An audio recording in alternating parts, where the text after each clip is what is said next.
এই জুলাই আন্দোলন, এই জুলাই গণঅভ্যুত্থান, এই বিপ্লবীর অংশীদার আমরা সকলেই। আমরা আজকে একটা রাষ্ট্রীয় প্রোগ্রামে এখানে উপস্থিত হয়েছি, কোনো দলীয় প্রোগ্রামে না। যে রাষ্ট্রীয় প্রোগ্রামে আমরা উপস্থিত হয়েছি সে রাষ্ট্র সবাইকে ধারণ করার কথা, কিন্তু দুর্ভাগ্যের বিষয় কেন যেন আমাদের রাষ্ট্রীয় একটা প্রোগ্রামেও আমরা ইতিহাসের সমস্ত কিছুকে আমরা ধারণ করতে ব্যর্থ হলাম। আপনারা খেয়াল করে দেখবেন, এই বাংলাদেশে মুক্তিযুদ্ধের ইতিহাসকে যেমন একপেশে আওয়ামী লীগ দখল করেছিল, ঠিক একই ধরনের একটা পরিস্থিতি এখানে তৈরি হয়েছে। আমরা যারা বয়সী তরুণ, জীবনের সমস্ত ঝুঁকি নিয়েও শহীদ রাষ্ট্রপতি জিয়াউর রহমানের মুক্তিযুদ্ধের যে অবদান সেটাকে আমরা বারংবার বলে গেছি। কারণ এটা ইতিহাসের অংশ, এই ইতিহাসকে বোঝা যায় না।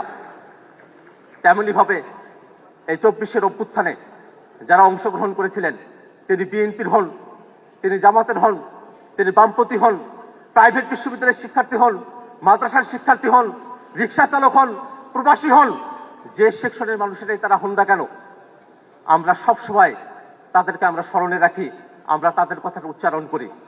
কিন্তু আজকে এখানে একটা ডকুমেন্টারি প্রদর্শিত হলো। সেই ডকুমেন্টারিতে দেখেন খেয়াল করে, এই আন্দোলনটা যে ব্যানারে সংগঠিত হয়েছিল, বৈষম্য বিরোধী ছাত্র আন্দোলন, সেই আন্দোলনের ব্যানার, সেই ব্যানারটার কথা এখানে উল্লেখ করা হলো না। এই আন্দোলন তো একদিনে সংগঠিত হয় নাই। এটা ছিল কোটার দাবিতে, কোটা সংস্কারের দাবিতে একটা আন্দোলন। কিন্তু সেই আন্দোলনটার গতিপথ আপনারা যদি খেয়াল করে দেখেন, 9 দফার মতো একটা ঐতিহাসিক ঘটনা, যেটা এই আন্দোলনের গতিপথকে পরিবর্তন করে দিয়েছিল, সেই 9 দফা এখানে অনুপস্থিত থেকে গেল।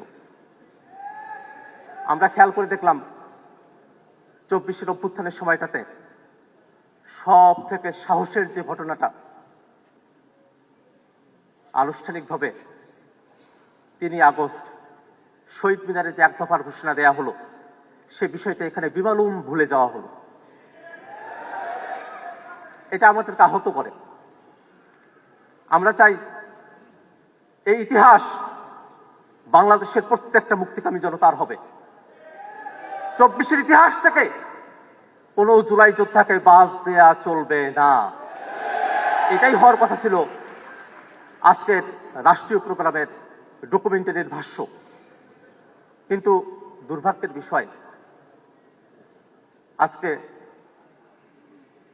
বাংলাদেশের বিভিন্ন রাষ্ট্রীয় প্রতিষ্ঠানগুলোতে যেমন করে দলীয়করণ হচ্ছে, যেমন করে দলীয় লোকরা বসছে, ঠিক তেমনি ভাবে আজকে ইতিহাসেও একটা দলীয়করণ করা হলো। যদিও মাননীয় মুক্তিযুদ্ধ মন্ত্রী তিনি ডায়াসে দাঁড়িয়ে এর জন্য দুঃখ প্রকাশ করেছেন এবং সংশোধন করবেন বলে কথা দিয়েছেন, আমি তাকে ধন্যবাদ জানাই। কিন্তু এই যে ভুল, সেটাকে আমি কোনোভাবেই অবচেতন মনের ভুল বলে মনে করি না। এটা খুব চেতন জাগ্রত অবস্থায় থেকে ইতিহাসকে বিকৃত করার জন্য এবং ইতিহাসকে দলীয়করণ করার জন্য এই ধরনের একটা ডকুমেন্টারি তৈরি করা হয়েছে। এখানে একটা অনিকাঙ্ক্ষিত পরিস্থিতি তৈরি হয়েছিল। আজকে একটা মহিমান্বিত দিন, যেই দিনে আমরা বিজয় অর্জন করেছিলাম, সেই দিনে সরকার কর্তৃক একটা প্রোগ্রাম ঘোষণা করা হয়েছে। সেই প্রোগ্রামটা যাতে আমরা শান্তভাবে আমাদের কথাগুলো বলতে পারি, সে কারণে আমি আপনাদের সামনে এসে দাঁড়িয়েছিলাম। আপনারা যারা জুলাই যোদ্ধারা আছেন, আপনারা তখন আমার কথা শুনেছেন, এই কারণে আপনাদের কাছে আমি ধন্যবাদ এবং কৃতজ্ঞতা জানাতে চাই। পাশাপাশি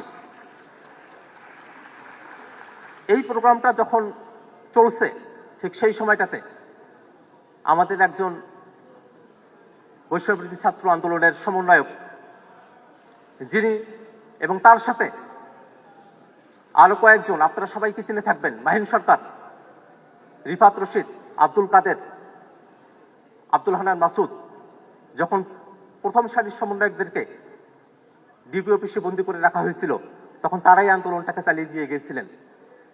কিন্তু মাহিন সরকারি অনুষ্ঠানে দাওয়াত পেয়েছিলেন, এসেছিলেন, কিন্তু তাকে এই অনুষ্ঠানে আর থাকার সুযোগ হয়ে ওঠে নাই। এই পরিস্থিতির কারণে এক ধরনের ধস্তাধস্তির পরিস্থিতিতে তাকে এই হলরুম থেকে বেরোয় যেতে হয়েছে।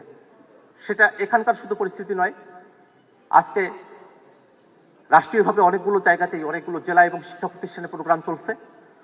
সেই জেলা এবং শিক্ষা প্রতিষ্ঠানগুলোর অনেকগুলোতেই সরকার দলীয় নেতাকর্মীরা তারা এনসিপি এবং অন্যান্য নেতাকর্মীদের উপরে তারা হামলা করেছে, তাদের অনুষ্ঠানস্থল থেকে বের করে দিয়েছে। এই যখন পরিস্থিতি চলছে, ঠিক সেই সময়টাতে আমি জুলাই যোদ্ধাদের একজন হয়ে এবং আমার দলের একজন প্রতিনিধি হিসাবে এই প্রোগ্রামের সফলতা কামনা করি, কিন্তু আমার ব্যক্তিগত পক্ষে এবং আমার যারা সহযোদ্ধারা আছেন তাদের জন্য একটা সুন্দরের আকাঙ্ক্ষায় আমার পক্ষে এই প্রোগ্রামে অবস্থান করা আর সম্ভবপর নয়। আমি আজকের এই অনুষ্ঠানের মাননীয় রাষ্ট্রপতি, তাকে আমি ধন্যবাদ জ্ঞাপন করি। তিনি বাংলাদেশের পক্ষে যেভাবে অবস্থান নিয়েছেন সেটাকে আমরা ধারণ করি। তিনি একই সাথে মুক্তিযোদ্ধা, একই সাথে জুলাই যোদ্ধা, তার প্রতি সম্মান ব্যক্ত করছি। সেই সম্মান রেখে আমি নীরবে এখান থেকে প্রস্থান করার সিদ্ধান্ত গ্রহণ করলাম। আপনাদের সকলকে ধন্যবাদ।